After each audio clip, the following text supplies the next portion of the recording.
15 minutes, just 15 minutes, and oh dear, this is going to end very badly. Crunch. Gibson heavily into the wall and just dropped the left rear off, didn't he? The exit of turn 1. And again, we see a Toyota bounce off that tyre wall and just keep going. Wow, that's amazing, isn't it? That was a big hit. Dragging the tail light up the back, but no worries. Bring it in, rip it off, go again. Let's have a look at a replay here. So just dropping that left rear wheel, which we saw in practice a few times yesterday on the backside of the curb into the dirt. And from that moment on, Gibson was a passenger, hoping to not make contact with that outside. Doors, roofs, it's all new to him. He's doing a great job. Further back in the pack, bit going on here at turn 4, and that, I imagine, is how the left rear bar got displaced on Kane Baxter-Smith's car. Pretty lucky with how that bar has been displaced because it's hanging out the back of the centre of the car. Let's have a look at this. I got it. Let's have a look at this, though. Not too much speculating going on. So McAdam actually got round Robotham there. Goodness me. And that was Feeney off to the inside, along with, was it Baxter-Smith there? So he's gone from the outside of turn 1, across the grass, across the road, and to the see when these guys make a mistake, he's able to stay on the back, but he can't run with them. A bit going on. I don't know which camera to look at here at the moment. The live action's got a bit going on. So too the replay of Trent Grubel running off wide down there. Oh dear, that should not be dragging on the grass. It's one way to do a bit of lawn mowing here at Phillip Island. Dave Cedars has copped a shot in the rear of that car, and it's looking very second-hand. And in the front by the look of it, so a little bit of a concertina. Oh, Feeney off turn. Well, that actually looks like it started at turn 3 and finished at turn 4. End of this race going too wide around this high-speed Phillip Island circuit. Fair bit of damage to Dave Cedars' car off the back of this one. Leanne Tander was involved. That's her view as she gets a fair old bump out onto the grass. Fair bit going on down there at turn 1, and Dave Cedars with the muffler dragging box shed with Gav Reynolds. Unfortunately, the first round for his weekend off to a bad start. That's wide and into the gravel. Baxter-Smith again out in the gravel. Could be a good pickup, Andy. Looks a little like his car. We know we've spent a bit of time out there. Continues on, I think you're right. Gets it back onto the surface. So at the moment, we're still green. It's on at turn 1. A couple going wide. This could end badly. Looks like Robotham as well. It is too. Good pickup. He gets it back on. Good car control from the 15-year-old. He was in the grass, had a huge slide. Gathered it back up. Young man from Mackay is a DNF. How's this moment through the gravel trap? Yeehaw. Kane Baxter-Smith keeping in it. And getting back onto the circuit. That is a wild slide. But he just pushed Robotham wide. Look at this, both guys, rear of the car sliding across the road.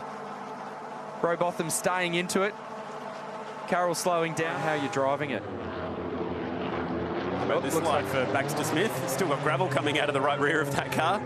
Oh, that's a nervous spot to be sitting sideways. Gathered it back up nicely. Meanwhile, down at turn 1. Way! That's the Cameron McConville line through turn 1. Hopefully James Wilkins gets that car back towards the playing arena. Just avoid the microphones down there in between turns 1 and 3. And how about this moment? Luke Vanner was right in the heat of that action too. So he was trying to get the move done on Vanner, braking very, very late there.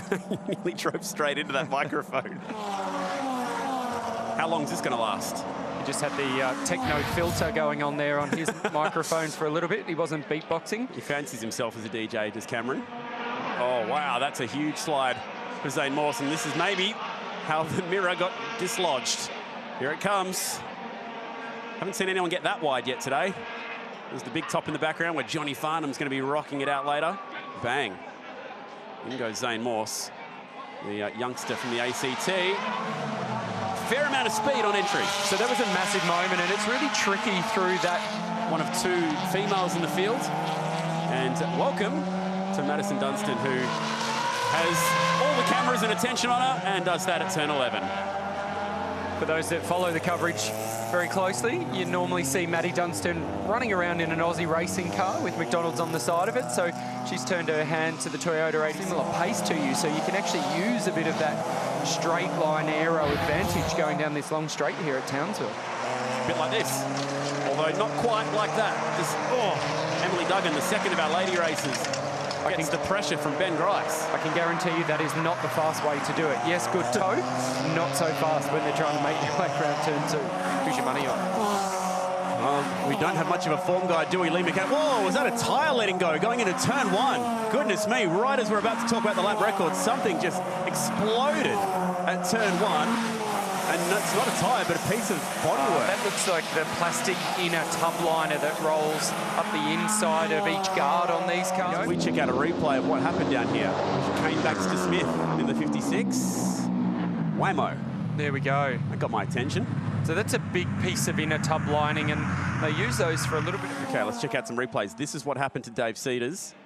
Been a part of this category for 3 seasons, runs a very successful team out of Western Sydney, and he's looped the creative sign work entry around. It's having a bit of a struggle this weekend, Dave, isn't he? We saw him in the pit lane for a little bit yesterday.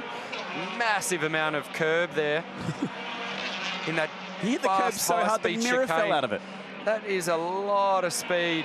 Jaden Maggs, and this might give us a safety car, but there might not be enough time for that process to happen. He's stuck, as we've seen before, on that conveyor belt style Dunlop signage. Looks like down at turn 11 has just got in there too hot. Run wide, and as you said, he's got caught up in that conveyor belt there. You could see he was trying to sort of reverse the car to get out of there, but for whatever reason, the car's just hooked up on that conveyor belt and just can't release itself. And Steve getting plenty of experience now in this category. Unfortunately, this will bring out a local yellow flag for Jaden Maggs. Only his second round in the little Toyotas. And then there was this, that battle pack eventually coming to blows. It's a rubber everywhere. Remember, the last thing on track was that full supercars race. There's plenty going for moves at turn 2. A couple of scrapes and bumps, but nothing too bad. And then around goes Kane Baxter Smith. He gets that nicely out of harm's way. Good heads-up driving. Actually, a bit of skill in that move. Didn't look like he took his foot off the throttle at all there. It's Jaden Maggs in the striking 96, and behind him, Hayden Clark. Looking at the front of that car there, it looks like Jaden's made contact with the tyre barrier at some point. Peeled some of that vinyl wrap off the car. And again there, I'd say. Done it again. Wow. It's a shame. Turn back in the right direction at turn 6. Her debut in this championship with some help from car advice. You can see that just above the famous Toyota badge. All on her lonesome this time. And she was ahead of Madison Dunstan in the McDonald's car behind her before this spin happened. So in terms of the race amongst the fast females, the tables have turned. It's now Madison Dunstan who is the highest placed in this field. Oh, that's a scary moment. She did well. They nearly made contact with each other. Yeah. To get on the brake pedal and stop it from rolling back into the oncoming traffic. Would have been a heart stopper. And then down at turn 11, there was a bit going on. Trying to go side by side. And Whitty, who's been looking at Warren Luff in his mirrors for pretty much the entire race, almost got psyched out there. This looks like a bit of a Gran Turismo sort of move, doesn't it? Where the tyre barrier just straightened the back. Just checked up, looked in the mirror, and he could see the 2 guys on the outside of Iafola sandwiching him. And that was Scott getting turned around in the background. And Jared Whitty involved in that one. And this is Walton getting pushed off at turn 15 and deciding, I'll just rejoin at 16, no problem. The little Toyota 86 apparently is good off-road as it is on-road. Is the inside or the outside better? And for Carroll, the inside worked very, very well. Just looked after that clutch. Oh, but it hasn't turned out very well on the exit of turn 2. And Walton has turned Carroll around. Wow, they went whole side. field is going. And Vanna made contact. Now, this will tell the story. Let's have a look at Walton. There we go, just up on that curb. Now, did he go to the curb because there was no room? Yeah, and how did he score that one? That's where I was holding my breath and trying to digest that little bit of visual information we got, because I wouldn't want to be in race control at the moment and making a decision on that. You know, I don't like sitting on the fence. It's not my comfortable position, but hopefully we get plenty more laughs out of Larko this week. So we're rolling out for Toyota 86 action. And I think, Andy Jones, there's been a little bit of action on the out lap. That's getting nice and tight down there at turn 1. Wow! And the Lloyd's entry shooting off the curb. That was a little bit too close for comfort. Here it is from on that curb. That's nice and aggressive for practice 2. The championship leader. But that championship lead has been slightly reeled in over the last couple of rounds. And that was a tight moment on the curb at turn 4. Here it is from the other angle. Kane Baxter-Smith, who's back in this championship this weekend. Did he get the wall there, Andy? Looked like it. There we go. Did he? I'm going to say he didn't. I'm going to say he was able to straighten that thing up. He's just not looking comfortable in that car all year, is he? You mentioned they've had some braking issues, throttle issues this weekend, some throttle issues all year, and he's now off the road. I mean, he was super competitive in the V8 Ute Series over the last couple of years. Off the best sector time through sector 3. Bit of action going on here at turn 3. And that's the guy who was quickest in the second practice session today, Luke Vanner, going for a slane with Kylie. Yeah, Dave Cedars a little unlucky, ABS issue, and now it was a broken drive shaft. So that's ended his session at the moment. So no doubt he'll be an angry racer come tomorrow. We've just had Declan. Oh, this is close at the top. How did Luke King get away with that one? Oh my goodness, my heart skipped a beat. A driver facing 90 degrees to the traffic at the most treacherous part of the circuit. Didn't even hit any of the signage. Andy Jones, what has happened here?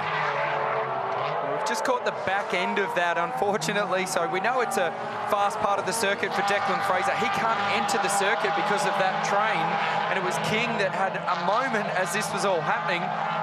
Did a very, very good job to not drive into the side of Declan Fraser's car. So this shot tells the better version. So the rear has gone round. At that point, Fraser's just a passenger. He's trying to wait for the car to stop. He does actually pluck a gear here and rolls forward, which allows, thankfully, King, as he arrives here with too much speed on, just enough room to slide through. But it got your attention, didn't it, Chad? You thought for sure this is going to be big. King did an even better job because he's slotted it between the barrier and the Cooper's Mild sign without wiping it out. And that's a lot of smoke from Zane Morse. Looks terminal, coming from a pretty awkward spot. And how about the lead that the front two have managed to build? Great start. Oh, and one around in the background, facing the wrong way. Carroll in the fence as well. It's Wilkins who's been spun in the pack. Hopefully that car of Zane Morse isn't dropping oil because the track's slippery enough out there. That was a really hard hit for Carroll on the outside of turn 3. And that's the chaos that happened. So what happened to Nick Carroll? He was fighting with Feeney and Grice. He did go hard into the fence. And it looked like Grice made contact with the side of Carroll, which spat Carroll hard driver's right into that Armco barrier. It's Harry Bates' point of view. Remember, this is a guy who's used to racing out in the forest by himself. Here he is at Sandown, getting his ears boxed in. Where race cars don't. This car was in the wars yesterday. Looks like he's been in the wars a bit today, and he's got a Dunlop Dereza tyre cooking on the left side. Just couldn't get it stopped. Well, that's a great shot because that left front tyre locked. Soon as it locks up, you lose all ability to turn the car, and then that's put him onto that wet verge on the driver's right-hand side. And how much lock was cranked onto the front of that Toyota 86. And it's at about this point here that you get a feeling that you're going to be buried. You need to get on the gas, and we can see Jake Burton is hard into that throttle. The issue he's going to come up against is he's going to run out of road here as soon as you start to turn the car. Right on cue. The rear of the car buries in. It won't cop any more lock. And you are now beached as, bro. Aussie driver search. Managed to find reverse to avoid any damage. Lee Duggan had a bit of a scrape out there. Oh, I didn't see this one. Liam McAdam and Ben Grice hard into it. McAdam's been in the principals. And it actually looks like it's handling the conditions very well. You watch the back of the car squirm around there like, oh, man. Harry Bates facing the traffic, and Andy actually jumped backwards a step. That was some great... Whoa, it's like 3D television then for a moment. Anywhere in the country, Harry's rally car. Now then, what happened up here at turn 3? Oh, Jake Burton going for a spin, pointing in the right direction at the other end. Still gravel coming out of that car from earlier today, where he got stuck in the gravel trap. And what happened to Harry Bates? Oh, he's done it by himself. And then spun across the front of James Wilkins, getting that inside curb at turn 3. In these icy conditions. And it was with Leanne Tander for company, so he was trying desperately hard not to go into the side of Leanne Tander. Haven't seen Harry Bates have a big tank slapper like that in a rally car. He was very lucky not to collect Wilkins there on the other side as the car gripped up with way too much opposite lock on. So this is on board with Harry. Geez, he's busy. He's busy. So he did make a little bit of contact there with Wilkins just before. Did he make contact with the Armco barrier? Certainly felt like it. Yeah, there's a bit of a clunk there. Oh, John Iafola going for a spin. Well, everyone's pointing in the right direction after their spins today. Are there magnets inside that car? Toyota's being very obliging. And then he had another one. I folded just running it slightly wide there at the top. Oh, my goodness. That car of Gav Reynolds just turned hard right and had a big head-on with the barrier. I hate seeing those incidents because I can see Reynolds moving inside that car there. How difficult that is to do in these conditions. When you're the guy on the inside and you're trying to outbrake somebody else, and here's a replay of the incident for Reynolds, so just lost it on his own and unfortunately couldn't recover that car and steer it away from the barrier on the outside. So this was the shot of him getting outside of the car. Here's the guy standing on his own with the big R on the side of his helmet. I'll go back to my point about Brock Feeney's move. Busy there, wasn't he? What a different craft it is. Now, this was the fight for the lead. This is the move, Feeney. It was on. It almost looked like Tim Brook just asked him and said, here you go, have a crack. And so Brock Feeney did, but he, like I said, wasn't able to get that car turned. Bit of understeer, light contact between himself and Tim Brook. And here's a great, super slow-mo shot of that exhaust trailing out the back of the Toyota 86. A lot of engineering going on in that muffler system, so that's a shame. Standard across the field, one of the many control parts, and like you said, there's a bit of a crink in the bonnet there for the CXC entry. There's Liam McAdam going off. Heavily into his engineering. Had a chat with him yesterday. He tells me he built his own robot the other day. That's impressive. And unfortunately, we're going the full body slam for the CXC entry. So this is Motorsport's version of UFC. The team are in there. But we'll cover those off in a minute because it is on at turn 6. Brook wants the lead. You can't quite make it stick there. King will slide down the hill. He was slightly wide. There's a little bit going on in the background. The championship leader is off and around and beached. This is big, Andy. This is huge. He's not getting out of there. As he got on the throttle, you could just see the rear of the car sink. And let's just quickly watch what's happened here on top of the hill. It was Cam Walton, bang, destroying the inner lining on that curb, and then down the bottom of the hill. So that Ballalunga curve that you can see there, that's got a huge drop off on the inside. That was Walton's car. So we've got the leader here. Watch the leaders. So King was a little bit wide coming over the top of the hill, ultra defensive. Wow, and it was contact with the rear of King's car. Brook just trying to place around the outside. Did King move over? Is this It's one of those moments. No, I don't think so. It's, man, that was spectacular big in the background for it? Walton, yeah. And that's why I wasn't even looking at these guys at the front. So King's trying to be ultra defensive, and when you're defensive like that, the rules say that you can't move over too much, but he is taking the typical racing line. I feel like that's just a racing incident. It's just an awkward moment.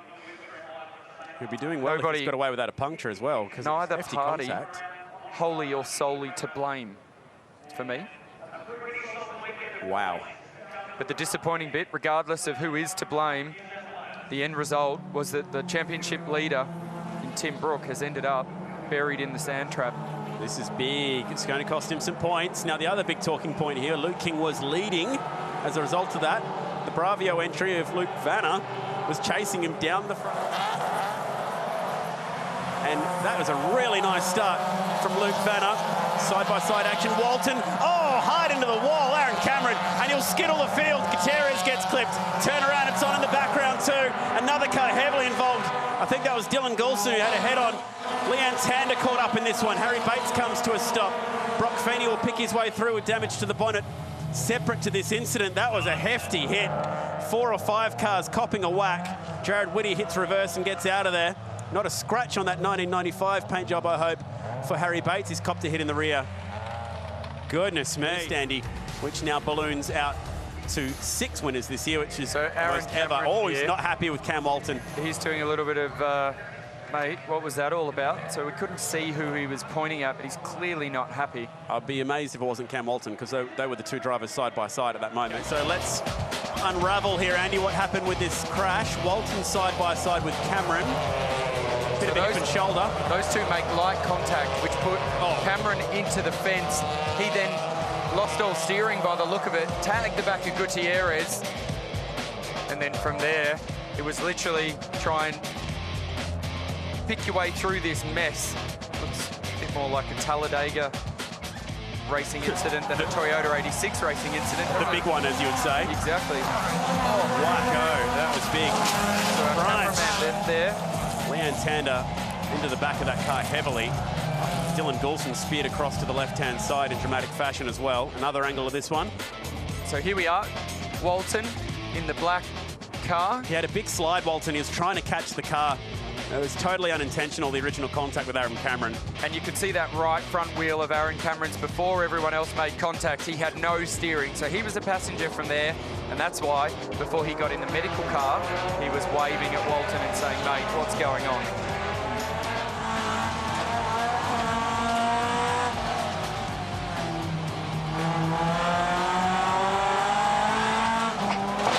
Oh, nowhere to go.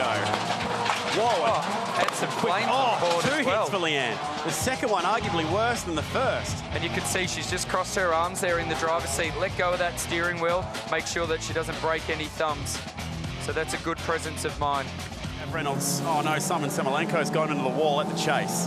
We'll get back to chatting about Gavin in a moment, because unfortunately for Semelenko, that has gone in hard on the right-hand side. Now, has this gone sideways through the kink? A bit that way, doesn't it, with the amount of damage that's on the front there, would tell the tail. We know that down through the kink on the approach to the chase. Let's have a look at this replay. So it'll be up in the background there. Wow. There we go. Oh, so what he's done is actually tried to turn in using that little bit of concrete verge on the outside that we normally see the drivers use in dry conditions. And as he's turned the car, the front has gripped up, the rear has tried to follow, but unfortunately when he's hit that white line, it's just that thin little verge there that is really slippery. From the top. So is this a replay of Baxter Smith? Yes, it is. There he is in the 56. Massive oversteer, exiting the grate, dropping down into the grate. Very famous part of the circuit here. Hasn't been able to catch the slide. Kept it off that inside wall, thankfully. At this point, he's looking at the traffic coming towards him, thinking, I hope nobody's going to hit me. Thankfully, they haven't.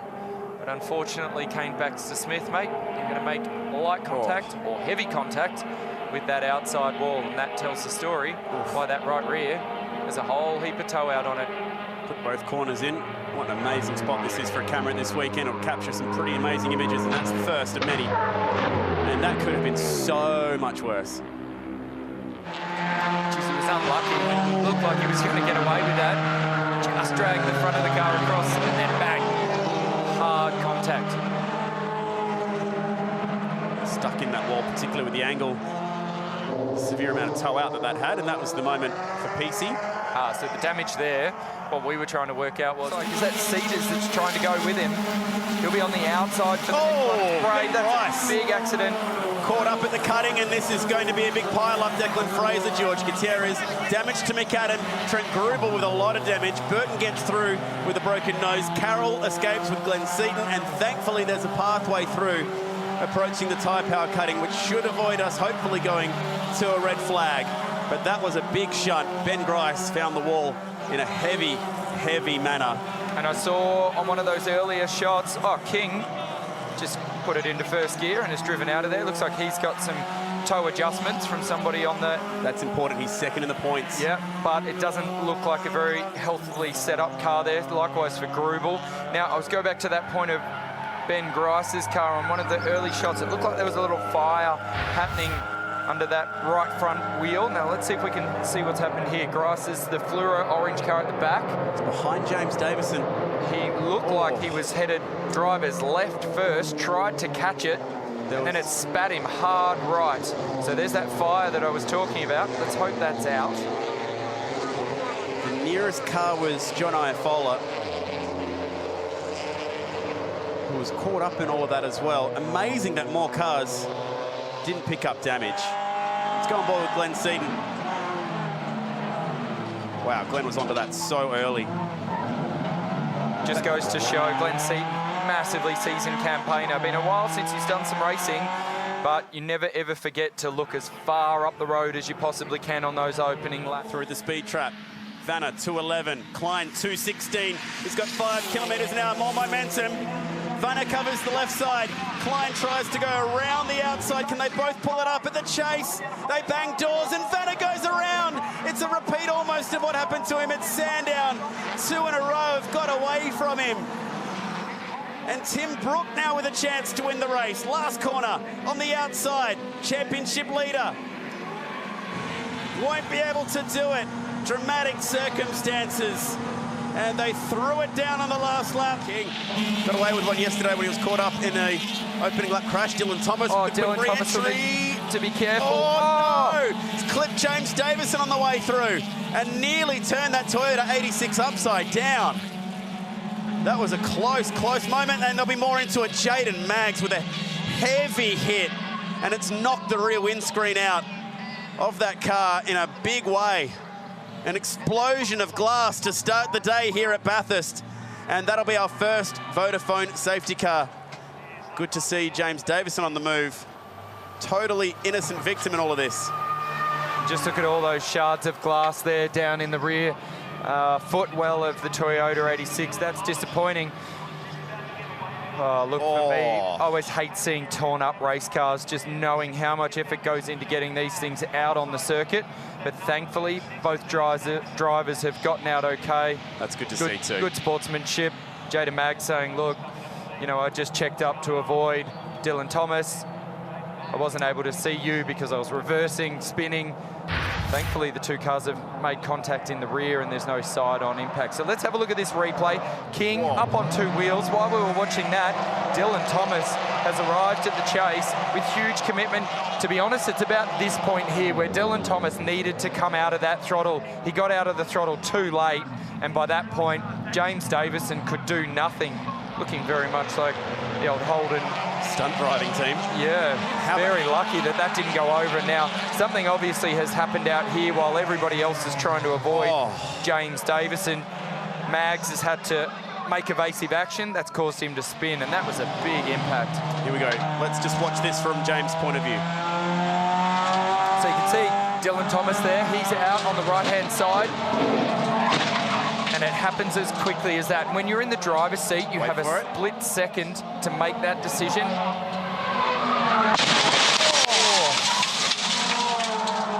Whoa. To not just make the tough decisions about who gets penalties, but also to try and teach the drivers what they might have done wrong. And unfortunately, I think that's Luke. No, it's Jaden Maggs. He's found the wall here in the Cedars racing entry. Hasn't done too much damage. Had an almighty job fixing this car after a nasty crash at Mount Panorama. Oh, and he's gone in with the right front side, but thankfully not done. Sixth quickest yesterday, and oh no, fifth in points. Cam Walton has pulled up, going up Watt Street. What a shame that is. Hasn't banked a lap yet. It's totally changed the front end geometry on that right front. It's got a lot of toe in and a bit of positive camber as well, which is definitely not what you want on a race car. This is how it's happened on his first flying lap. So didn't get enough of that curb at turn one. Just got the front side of it, and what that does is you almost use the curb to unload the inside of the car. Series qualifying, first session of the day. Beautiful day here in Newcastle, but it's not been a beautiful start to the day for Cam Walton. And how about Jay Robotham? What a drive job from Jay Robotham to miss him. Wow, we didn't see that during qualifying. That was massive. We're going to have that same burning of time, unfortunately, and as we've seen, these guys are pretty keen to push the envelope, but every time you do push the envelope and go over that grip level, you end up in this situation here where the right rear of the car bouncing off that tyre barrier, a bit like a motorbike berm, is okay, but if the right front goes in, that's when we're going to see another red flag. Now the checkered flag is being waved. Klein and Brook. Yeah, Klein in the fence. He was trying to go around the outside of John Iafola. It was a really awkward spot.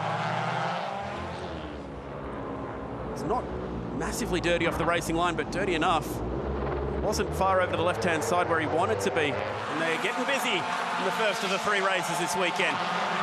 Oh, great awareness from Iafola, but it compromised his run down through 5 and 6. That's put him wide. And that's an awkward spot. There might be more into this. Everyone doing a really good job to try and avoid the stricken Iafola. Feeney nearly finds him. There was damage with Wilkins, who ran up the back of someone. Double wave yellows down there. And you'd have to say that could have been a lot worse. But what a shame for Iafola, out of the top 5. Likewise for Whitty. Whitty looked like he was going to make contact with the back of Iafola. Oh, right front wheel was flailing around. So I picked this earlier. Iafallo was out of sequence and out of sync. And what I mean by that was he knew that King was on the inside of him and was giving him a bit of room. But it's very much a sequence run down the hill there. And unfortunately, it just compromised. But I'm going to back out of it because I'll be on the outside again. And that's a tough place to be. But he's having a big look now up the inside, the braking area. Oh. Not enough. You need to be careful there. Whoa. Oh, and Dave Cedars just being ultra defensive to say, if you're going to run into the back of me, I'm going to cover equally as hard. There's something going on. So now this is a replay. King on the inside. Had a look. Was nowhere near far enough up the inside of Cedars. And then Cedars has turned that steering wheel really hard to cover him. That's not a mistake off the curb. That looks all of deliberate to me. that was extraordinary. And then this went on. And then Dave slowing, but coming across on King still. Huge amounts of commitment on Webb. So this is it here. It's the end result where Robotham has just tagged that outside wall on the exit of turn 7. Wow. In the fence on the inside. I think the black tyre marks there tell the story. This is what's happened. Trying to send one to the inside of David Cedars. Got the inside curb, couldn't quite stay off him. Oh, and then there was a little bit more into this with Joe Robotham. Oh, that was very weird. So Feeney on the inside here, you could see from the previous replay, lots of steering lock, so understeering the car. And then Robotham really just getting on the throttle and driving into the back of him and turning him around. Now, He's got one car between himself and the championship leader. oh, right out to the outside wall there on the turning point. Oh, Whoa! Fraser has just hit the back of King. He'll keep it going, That's a mistake from Declan. but that might just be the championship right there. And what sort of damage has it done? Is it just cosmetic or bodywork damage? Or has he adjusted the left rear corner of that car? And is it going to be an ill-handling car for King because he's had so much pace? So this was a mistake from Fraser. Just wide on the exit there, down into the left-hander. Compromised his braking performance. So this one will tell the story more. King right up behind Yulden. Fraser looking to try and maybe go down the inside. Was he? No. I can't pick that because there's nothing that I can see that has suggested that he has had a tyre lock-up. So this is a separate incident altogether. Turn 1. Whoa. That was super close. That's a strange one, to say the least. Yeah, very strange. Ah, that explains it. There was a bit more to it. So just high-five the wall on the right-hand side. It looks like something's locked up in there. I felt he was off the back of this group, but now he's having a look at McAdam. Whoa! Oh, they've made light contact. They're still making contact. Carroll has to get out of the throttle. Now Zane Morse in on this fight. That was a really strange one as pieces of bodywork go flying. It's a bit more terminal than that now. And the reason we could pick that is look at the smoke coming out of that right front. So that suggests that the contact into the back of McAdam has either broken an oil line or it looks more oil to me by the colour of that smoke. Oh, no, and there's more down here at turn 1. And the championship fight is just about over now because Luke King and Jake Klein are in this. So that's King in the 9 and Klein in the 6. So they're all trying to avoid that debris because these tyres, they'll need to run on them later today. They don't want to pick up a puncher. So that's that contact that I was talking about with Carroll into the back of Liam McAdam. And that looks like it's dislodged an oil line or some sort of an engine line on the front of that car. He's parked up. Massive hit. This is a big incident on the exit of turn 1, taking out Luke King, our championship combatant. He was able to continue on and finish in P19. I wonder if the oil had anything to do with that. You'd have to say yes, for sure. Certainly would have contributed. Now, you can, if you look at the front of that shot there, there is a little bit of a shiny line on the road, and that indicates that the oil coming out of Carroll's car has come out of the engine and caught these guys out. Look at the glass just shattering everywhere. Second, third, and fourth, all in that accident in terms of the championship. Got a race win earlier this year at Tailem Bend. This is what's happened. Uh-oh. Crunch. So that was an awkward combination there because Wilkins looked like he'd ran a little bit wide on the entry. This will tell us a little bit more. No, that shot suggests that James was doing nothing wrong, but unfortunately Mags was a little bit, what do we call it? Have competed in the Toyota 86 Racing Series. Here's some more action on top of the hill. Oh. Jared Max getting away with one there.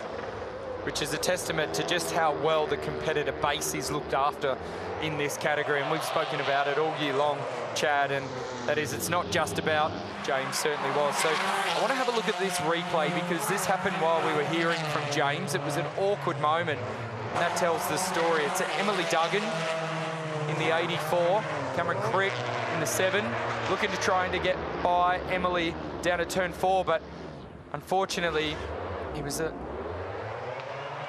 mistimed that. Oh. Smith doing a very good job to not make contact with the front of Duggan's car. And Burton also reading the play well to be able to hang back and not make this a bigger incident than it already was. So it'd be great to see them continue in this championship if that's what they're thinking. Oh, Morse with a slide. Oh no, what a way to finish it. Luke Vanner. Luke Vanner and Ifola that I was just talking about, and again has been caught up in an incident through no fault of his own. Robotham got caught up in this one as well. There was just nowhere to go. Coulthard and Percat style from yesterday. And this will be a really sorry way to finish what has been such a great year in the Toyota 86 Racing Series. I could see it happening real time before. Now, while we look at this replay, have a look. So Zane Morse has had to turn out there. He's got the car sliding. He's missed that apex curb, which hasn't allowed the car to be unloaded. He's got a massive amount of understeer where the front tyres are doing nothing. And all he can do is sit inside that car. He's headed towards that tyre barrier, and it's just drawn him all the way in. Wow, that's lots of damage. Unfortunate for the likes of Dave Cedars following close behind. He makes light contact, but this one here with Luke Vanner, that is big impact into the right front of Zane Morse's car, and it's not all over and done with yet. Very shortly, John Ifola will come around the corner again with nowhere to go, trying to slow that car down, and all three cars make contact. That's disappointing. Oh, that's a rough way to finish off the year. Where did Robotham finish up out of all that? He hasn't popped up on timing. Bang. It's done heavy damage to the right rear of that car. Nasty impact there. And Ifola, the icing on the cake. And was just saying what a great run Morse had, and we'll throw the checkers out